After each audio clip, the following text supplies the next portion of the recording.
E Allan Kardec trata de definir inicialmente o que ele chama de obsessão. A influência permanente de uma mente sobre outra, desejando submetê-la. Esse domínio que uma mente deseja ter sobre outra, com o fito de dominar-lhe. Isso é obsessão, à luz do Espiritismo. Mas naturalmente Allan Kardec agregará a essa informação o fato de que nenhum espírito bom, nenhuma alma equilibrada consegue ser vista obsidiando alguém. Não faz parte das atividades dos bons espíritos obsidiar a quem quer que seja. Logo, os fenômenos obsessivos decorrem da iniciativa de espíritos infelizes, de espíritos maus, perturbadores, desvazizados em si mesmos. E é assim que Kardec passa a dividir a obsessão em alguns degraus, algumas partes ou alguns tipos. Ele afirma que dentre as variadas formas de obsessão, ele destacará as três e começa falando da obsessão simples. A obsessão simples não tem nada a ver com uma simples obsessão, porque uma obsessão nunca é uma simples coisa. É uma perturbação grave, perigosíssima, que poderá ter desfechos infelizes, mas ele se torna dizendo que era obsessão simples. Por quê? Porque nesse momento, nessa fase, o obsidiado sabe que alguma coisa estranha está se passando consigo. A criatura ainda tem lucidez para verificar que não está propriamente equilibrada, que alguma coisa em si não está normal. Nós podemos ainda verificar isso. E por parte das entidades desencarnadas que atuam nos processos de obsessão simples, não há nenhum interesse em se ocultar. As entidades dizem claramente o que desejam realizar com as pessoas. Vou destruir-lhe a reputação, vou destroçá-la socialmente, vou levá-la a toda amargura, vou matá-la. O espírito não se esconde, e a criatura sabe que algo não está normal em si. Vale a pena exemplificar com algumas referências.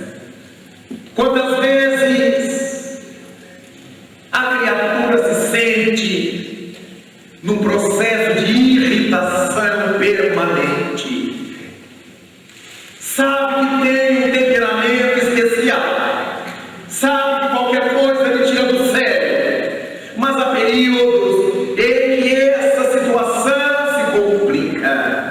A criatura não pode ouvir ninguém falar nada que a voz dos outros a irrita. Ela não pode ver ninguém silencioso, porque o silêncio dos outros a irrita. Não pode ver alguém melhor do que ela, porque a situação melhor dos outros lhe causa irritação.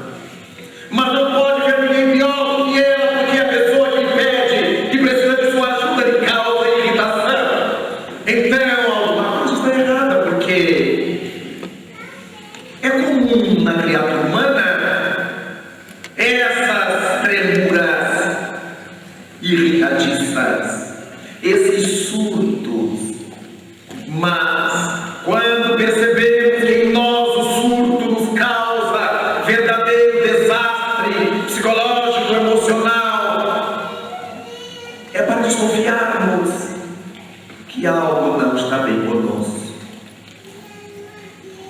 aqueles que sabem que têm o mau costume, o mau verso de falar dos outros, de falar mal dos outros. Todo mundo sabe disso. Gosta de uma intriga, de uma fofoca, de uma intriga. É comum entre as criaturas humanas ainda perturbadas pelo atraso. Mas há períodos em que a língua ferida se torna uma chimata. Nós falamos de Deus e do mundo, e nem os amigos podem virar as costas para nós, porque ainda lhes damos careta. Notamos que estamos falando demasiado, estamos falando demais, estamos intrigando demais, estamos demasiadamente falastrões. Se eu estou me dando conta disto, eu tenho possibilidade de renovar-me, de retificar, de modificar as atitudes. Mas eu dou de ombros. Há outros que sabem que gostam de comer demais, que sentam-se à mesa e enquanto houver comida na terrina, comem. Enquanto houver alguma coisa na panela, comem. Sabem que gostam de comer, mas há períodos em que lhes ataca a glutonaria. Aquela que o indivíduo levanta no meio da noite, da madrugada, abre a geladeira que parece um espelho e fica procurando nas prateleiras o que é que vai comer depois do quê? E se desespera porque está ganhando massa. Quer emagrecer, mas come desaforadamente. Algo não está normal. Porque essa não é a postura de uma criatura humana.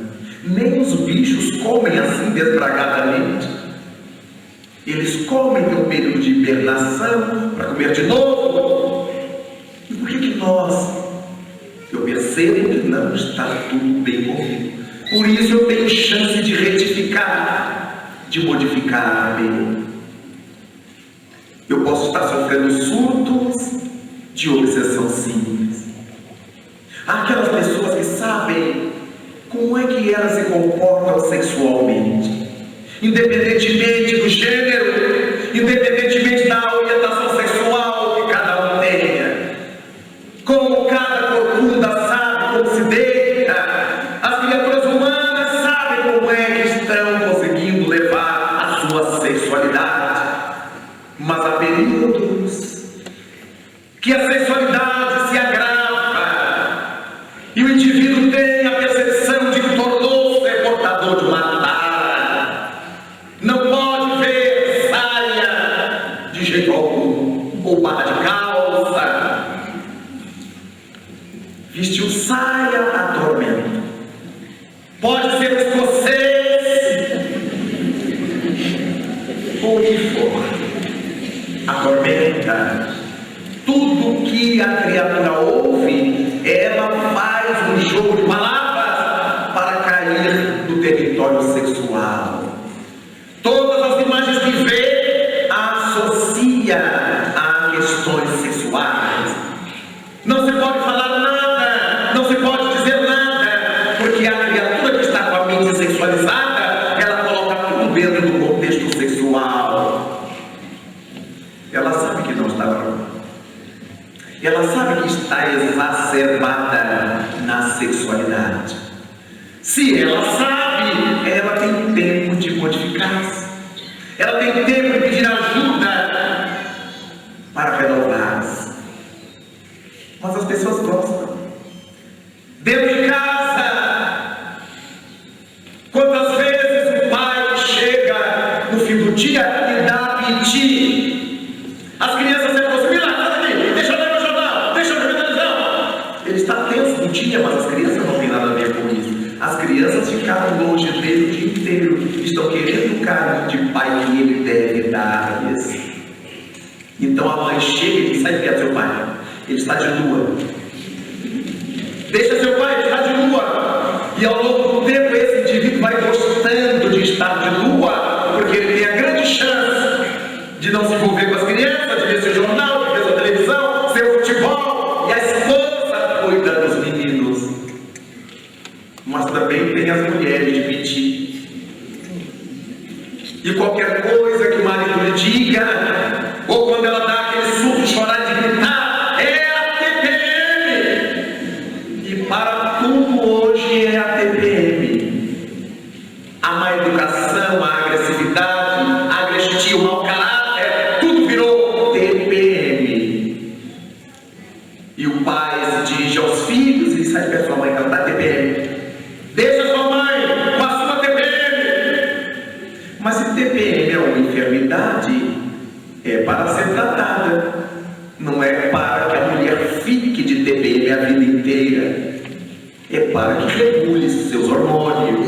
É para que ajuste o organismo. Mas essa máscara da TPM é ótima, porque ele cuida das crianças e me deixa em paz. Eu pego o celular, o telefone e converso horas com as minhas amigas por causa da TPM.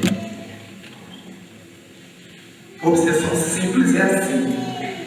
O indivíduo tem surtos, depois volta. É uma ondulação em que ele surta, depois decai.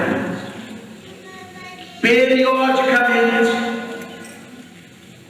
A perturbação obsessiva não é contínua, ela é cíclica. Ela vem e vai. E a criatura pensa que quando acaba o surto, volta para o nível zero. Nunca mais. Cada vez que o indivíduo surta sob o assédio obsessivo, a entidade já arrancou dele uma quantidade de fluidos. E quando ele volta ao normal, entre aspas, não volta mais para o normal em que esteve, para o nível do chão, para o nível zero. Ele sempre está pisando no ar e supõe estar normal. E cada vez que surta, o surto é pior do que o anterior, ainda que dure menos tempo. E dessa forma, podemos caracterizar a obsessão simples. A criatura tem tempo de dar-se conta do que está se passando consigo e procurar modificar. Isso não me fará bem, isso não me trará bem. Dessa forma, lembra-nos Allan Kardec, quando a obsessão simples não for devidamente tratada, o indivíduo decai para o segundo patamar descendente das obsessões, que é o da fascinação. Na obsessão por fascinação, a entidade que vinha trabalhando a mente do indivíduo na obsessão simples, agora já tem um ganho sobre ele, porque o sujeito gostava dos pitis que dava, das TPMs, gostava de estar fora da casinha, fora de lua ou estar de lua.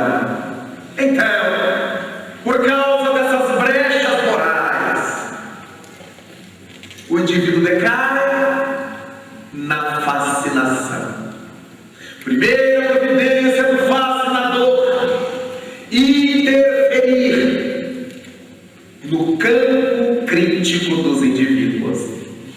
A criatura sob fascinação perde o poder crítico, perde a lucidez crítica, perde a capacidade de avaliar as coisas que faz ou as coisas feitas por outros. Por causa disso, todo fascinado é alguém que admite não cometer erros. O fascinado acerta sempre na cabeça dele. O erro é dos outros, nunca dele. Então é complicadíssimo lidar com uma pessoa fascinada. Não se lhe pode propor tratamento porque ela não se admite doente. É perseguição dos outros. Por isso complica tratar o fascinado. Simplesmente porque ele acha que está bom. O problema é da cabeça dele. E o fascinado, então, faz verdadeiros horrores, escreve loucuras, diz coisas completamente perturbadoras, imaginando estar dizendo uma peça retórica de alto nível. Supõe estar escrevendo um texto maravilhoso, e se é médium, o espírito fascinador ocupa o campo da mediunidade, e por ele escreve verdadeiros absurdos que ele admite sejam páginas perfeitas, e publica. E nós estamos acompanhando nesses dias a um surto de fascinação. Tudo vai para o livro hoje em dia. Dirigentes fascinados pela vaidade, médicos fascinados pela vaidade e pelo orgulho, e os livros que são verdadeiros dejetos intelectuais. E as pessoas nem se dão conta, porque estão acostumadas a ler de tudo, todas as tragédias dos jornais, quando leem os absurdos dos livros mediúnicos, que alguns teimam dizer que são livros espíritas. Não estranham, tá bom assim, é assim mesmo, porque desconhecem profundamente a doutrina espírita. Vemos fascinação em toda parte, porque a fascinação é um processo obsessivo que se aloja, se instala somente no psiquismo das pessoas vaidosas e orgulhosas.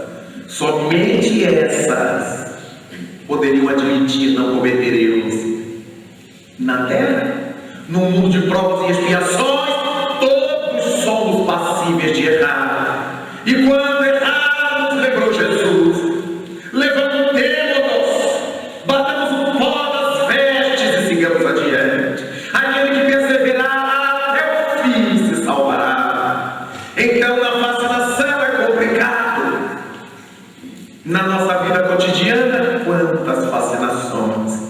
Casais que se separam, mas não diz um para o outro uma única palavra, no máximo duas.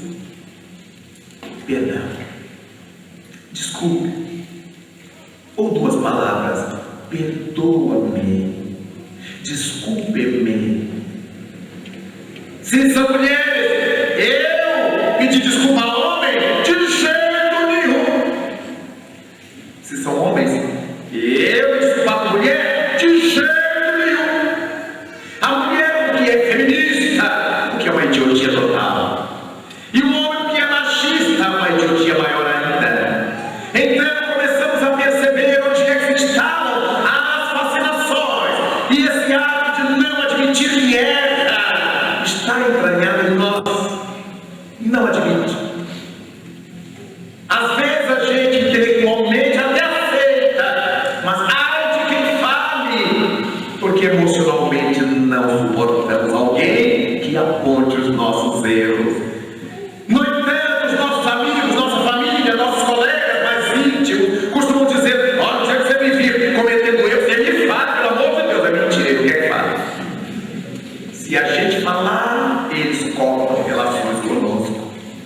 É por isso que os espíritos fascinadores tiram seus instrumentos, suas vítimas ou suas presas, do convívio com as outras pessoas, isolam-nas, exatamente para que ninguém as possa prestar socorro.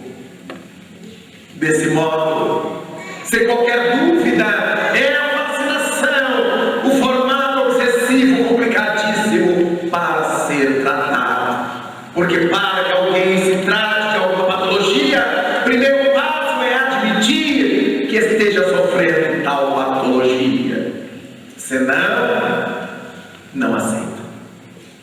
A fascinação é uma tragédia que levou o espírito André Luiz a escrever, num dos livros de sua autoria e de Emmanuel, Estude e Viva, um texto que ele chama de Meios Obsessores, em que ele diz que não sabe afirmar qual é a obsessão mais grave, aquela em que o sujeito chega amarrado para ser tratado, ou aquela em que a criatura tem aparência de normalidade, estando doente por dentro.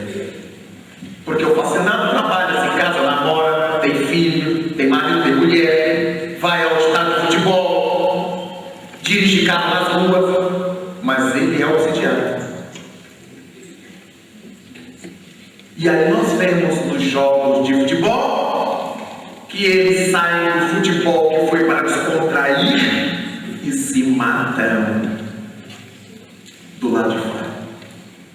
Aí nós vemos como é que o indivíduo enche o miolo de alcoólico e pega o volante do carro para dirigir, porque fascinado, o perturbador diz: você está ótimo, você está sóbrio, pode ir. É implicância do guarda, não só do bafômetro, você não está com nada. E a nossa mente atoleimada vai aceitando as induções obsessivas, passando da fascinação. E Kardec aponta o terceiro degrau descendente, o degrau da subjugação. A subjugação, como o nome indica, é essa faceta obsessiva em que alguém está sob o jugo de outro alguém. Por isso está subjugado. E a entidade que promoveu o processo fascinador, que conhece muito bem a estrutura mental de sua presa, agora no terceiro degrau trabalha um tanto diferente. Devolve à sua presa a capacidade crítica, a lucidez crítica, a capacidade analítica. No entanto, suprime-lhe a vontade, de modo que o subjugado tem um tipo de sofrimento inenarrável, porque ele sabe o que está fazendo ou o que vai fazer. Ele não tem condições de impedir-se de fazer, porque a sua vontade agora está sob o controle dos obsessores, dos subjugadores. A obsessão por subjugação afeta-nos primordialmente o psiquismo, como qualquer outro processo, mas pode estender-se para o nosso campo físico, que Allan Kardec chama de obsessões físicas, em que pessoas ficam aleijadas por a cama, paralíticas, perdem a voz. Tantos desses casos Jesus Cristo curou ao seu tempo. Cada paralítico que ele curava era um obsessor que ele estava afastando, porque se houvesse lesões biológicas, estruturais, nem Jesus Cristo os curaria, porque ele disse que não veio destruir a lei de Deus, mas veio cumpri-la. Por isso ele curou a vários paralíticos, mas não todos os paralíticos. Por isso que ele curou vários mudos, mas não todos os mudos de Israel. Por isso devolveu a visão a alguns cegos, mas não a todos os cegos de Israel. Porque ele só podia atuar com sua autoridade moral sobre os casos de obsessão. Daí nós pensarmos no subjugado, que tem seus sentidos e percepções alterados, seus canais percipientes alterados, como o usuário de droga que tem atropismo neurológico cerebral. É capaz de subjugado, de estar dirigindo um veículo na estrada e olhar a traseira de um caminhão, de uma carreta, e ter a sensação de que está muito longe dele, e pisar no acelerador e se arrebentar debaixo da carreta porque estava próximo, ou porque julga que está próximo demais, freia o carro de trás, o abalroa e provoca o acidente fatal. O subjugado tem percepções sensoriais adulteradas pela obsessão. Será capaz de chegar-se à janela de um apartamento, olhar para baixo, 10 andares abaixo, sentir que a calçada está logo abaixo de sua janela e ter a vontade de saltar a janela para caminhar na calçada. E quando ele salta a janela, despenca no 10º andar, porque na sua visão perturbada, a calçada da rua estava logo abaixo de sua janela. Vinganças terríveis são perpetradas por entidades desencarnadas do mal. Não foi à toa que Jesus Cristo nos propôs ao seu tempo: reconciliai-vos com o vosso adversário enquanto estáis a caminho com ele. Porque nós não sabemos o que o nosso adversário desejará fazer conosco se morrer na nossa frente. Aqui na terra ele já arma emboscadas para o pistoleiro de aluguel, mas desencarnados eles ganham de nós com a invisibilidade. Por isso Jesus propôs: reconcilia-te enquanto estás a caminho com ele. Perfeita alusão de Jesus.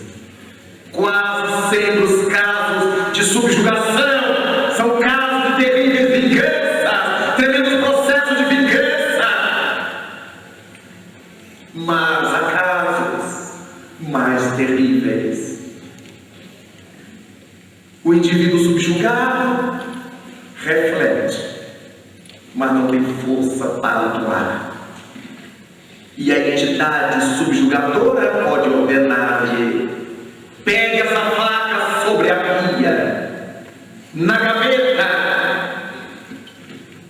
O indivíduo obsidiado reluta e a mentalidade desencarnada insiste: tome a faca. E o perturbado toma a faca. Crave a sua mulher. Racionalmente ele não quer, mas ele não tem vontade. A vontade já ficou na mão do perturbador. E ele vai e crave. Mas quando não há mais tempo de frear o movimento do braço, o perturbador desencarnado se afasta dele, para que ele tenha a percepção nítida do que está fazendo. Assim vemos homens que matam mulher, filhos, parentes, mulheres que trucidam marido, filhos. Vemos jovens ou não, como nos dizem os noticiários, que tomam uma metralhadora, entram no cinema e atiram a esmo e matam uma dezena de pessoas. Não é uma universidade, uma escola, uma sala de aula, no meio da rua, o indivíduo subjugado, a entidade ordena: atire!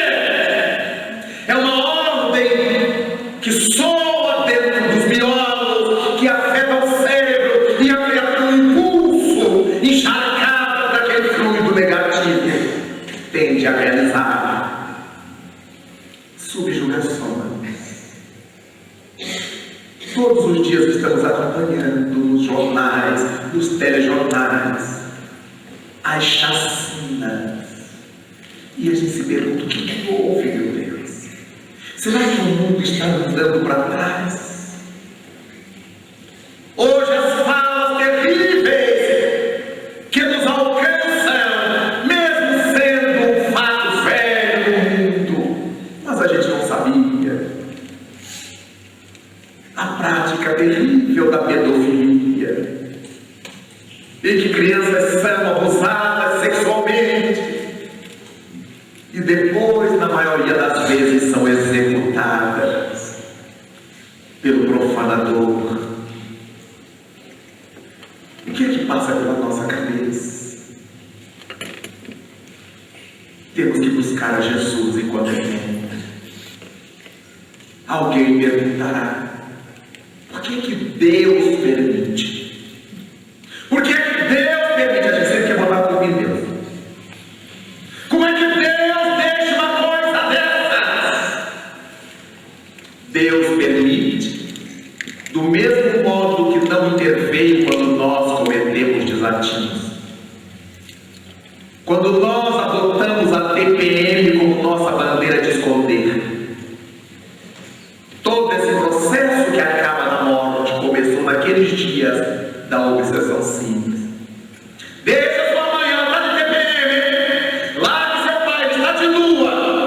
a gente adorava estar de lua ou de TPM. Adorava ser diferente, ainda que para pior. Toda essa tragédia teve começo nos dias em que eu poderia ter modificado.